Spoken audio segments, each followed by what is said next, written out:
질문하신 부분이 있는지 한번 보도록 하겠습니다.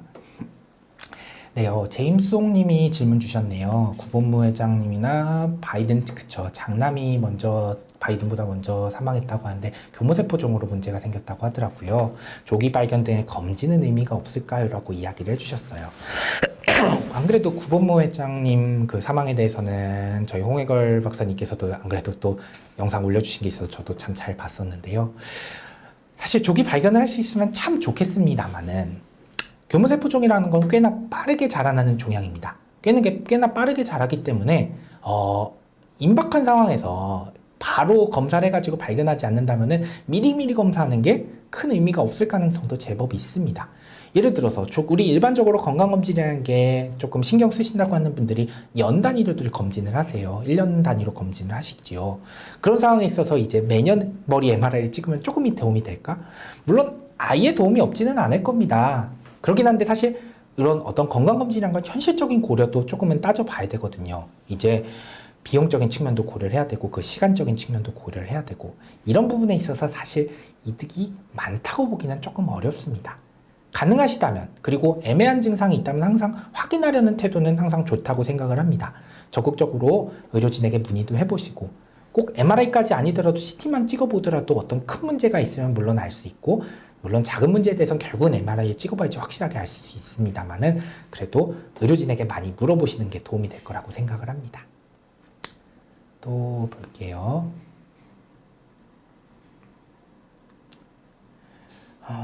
세실님께서 사촌동생이 3월에 진단을 받고 이제 태모달과 방사선 치료하고 있으시다고 하시는데요.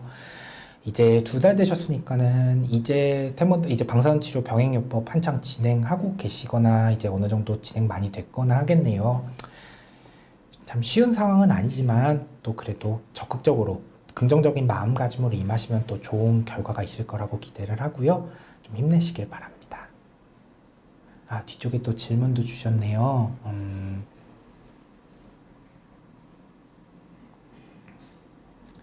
그래요.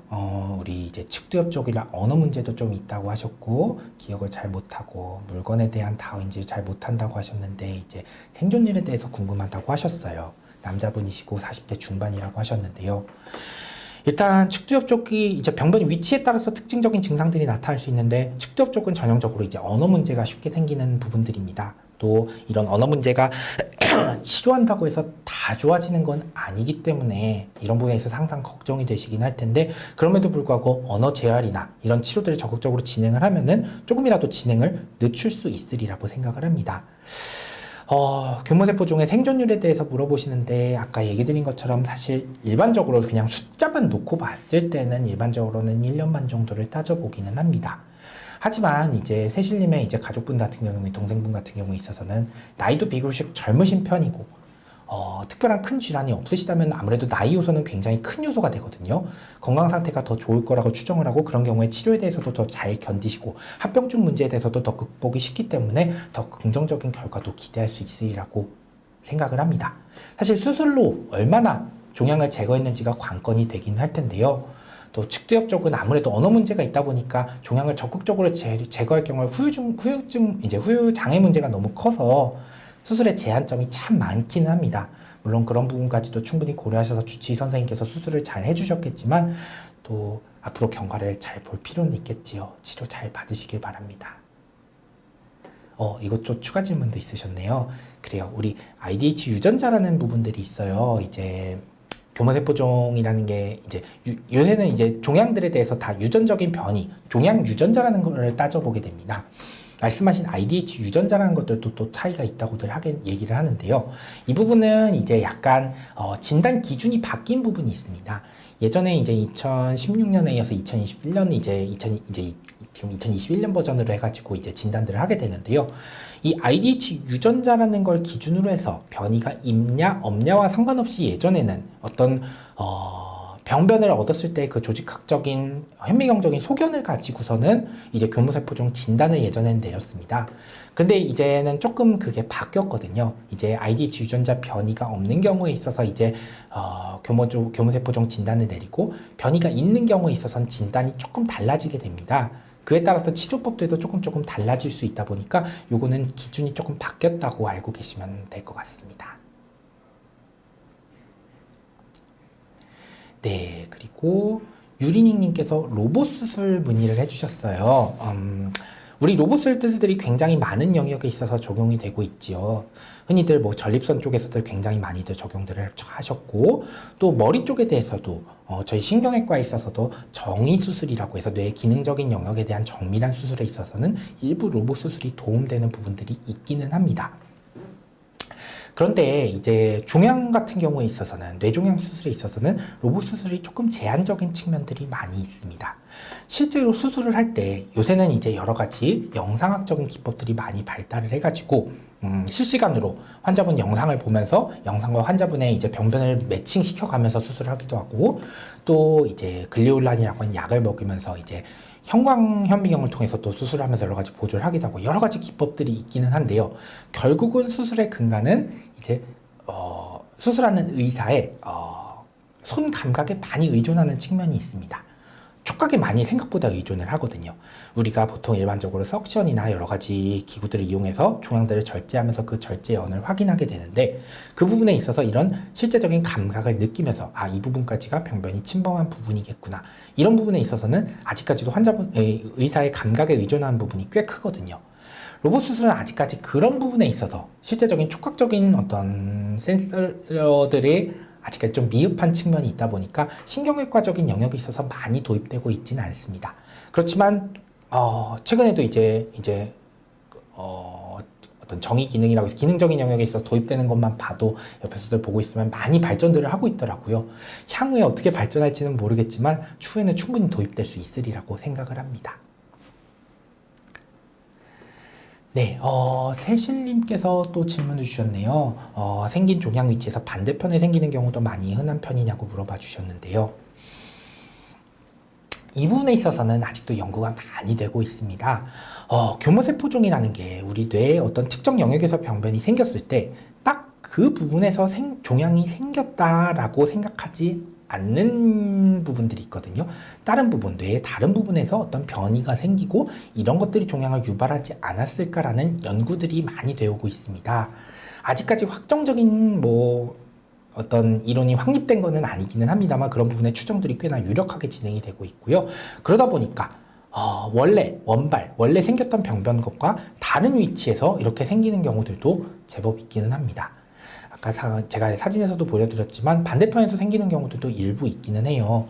흔하지는 않습니다. 솔직히 말씀드려서 흔하지는 않습니다만 아무래도 병변 위치상 비교적 중심선, 뇌의 가운데 부분에 인접해 있는 병변들은 아무래도 주변의 어떤 세포들을 타고 또는 주변으로 어떤 이런 식으로 퍼지면서 종양 반대편에도 이제 재발하는 경우들이 드물게는 있습니다. 이런 경우는 일반적으로는 예후가 조금 더 안 좋은 편이기는 합니다.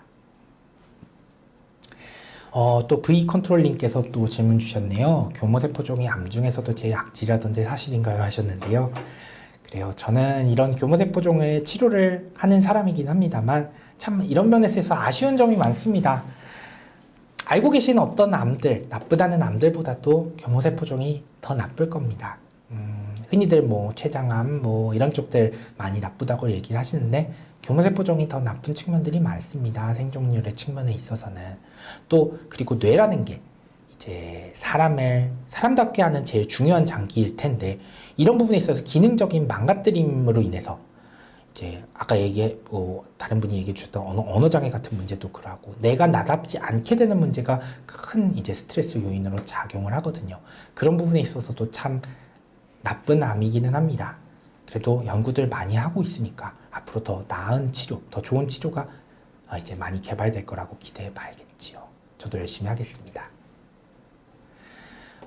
또 진호RC님께서 핍지교종 2등급 이야기를 주셨어요. 그래요. 우리 교모세포종 이야기긴 합니다만 핍지교종도 비슷한 범주에서 볼 수 있습니다. 우리 신경교종이라는 큰 범주가 있어요. 신경교종이라는 큰 범주가 있는데, 결국은 다 신경세포 그 자체, 우리 신호전달하는 그 자체가 아니라 그 주변에 생기는 신경교세포에서 생기는 신경 교종들을 종양들을 신경 교종이라고 이야기를 합니다. 그 중에서 조금 다른 우리 핍지 교세포라고 하는 또 이름들은 조금 한자다 보니까 조금 어려운데 우리말로 희소돌기 아교세포종 이런 식으로도 이야기를 하는데 이런 종양들도 있습니다. 이거는 2등급이어서 아까 얘기 드린 교모세포종은 4등급이라고 해서 조금 더 악성도가 높고요. 이거는 등급이 조금 더 차이가 있기는 합니다. 이럴 경우는 아무래도 교모세포종 진단을 받은 경우보다는 예후가 조금 더 나은 편이 있습니다. 다만 이게 조금 더 등급이 악성화되는 경우들이 있습니다. 초기에 2등급이라고 할지라도 추후에 이게 시간이 지나면서 악성화되는 경우가 있기 때문에 꾸준히 경과는 봐야 합니다. 그래서 완치를 쉽게 논하기는 참 어렵습니다. 그렇지만 기존에 수술이 항상 제일 중요하거든요. 수술로 이거를 최대한 적어도 이제 MRI에 있는 병변들을 거의 다 제거를 했다면은 그럴 경우에는 재발 가능성을 많이 낮출 수 있다고 기대를 합니다. 그래요. 이렇게들 질문들을 주셨고요. 네, 혹시나 또 더 추가적인 질문이나 이런 부분들이 없으실까요?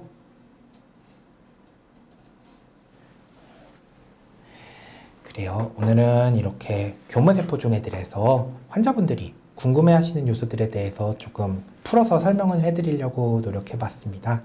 아무래도 학술적인 용어가 안 섞일 수는 없겠지만 되도록 제가 임상에서 또 외래에서 환자분들 많이 만나면서 많이 질문하셨던 것들 위주로 제가 조금 풀어서 이야기를 해봤는데요. 어떻게 도움이 되셨을지 잘 모르겠습니다. 항상 아까도 얘기드렸지만 정보들이 너무 많아요, 요새는. 그러다 보니까는 저도 이렇게 유튜브를 통해서 설명을 드리고 있긴 합니다만 이런 정보들 많이 참고는 하시되 너무 의존하시지 말고 담당하시고 계신 주치의 선생님께 찾아가셔서 많이들 질문하고 상담하시고 그러면서 많은 정보들 직접적으로 얻고 또 환자분 한 분 한 분의 상태에 맞는 더 실질적인 정보를 얻고 또 좋은 결정을 하시고 치료를 잘 받으실 수 있기를 기대해 봅니다. 그래요. 여기까지 하고 마치겠습니다. 유희준이었습니다. 감사합니다.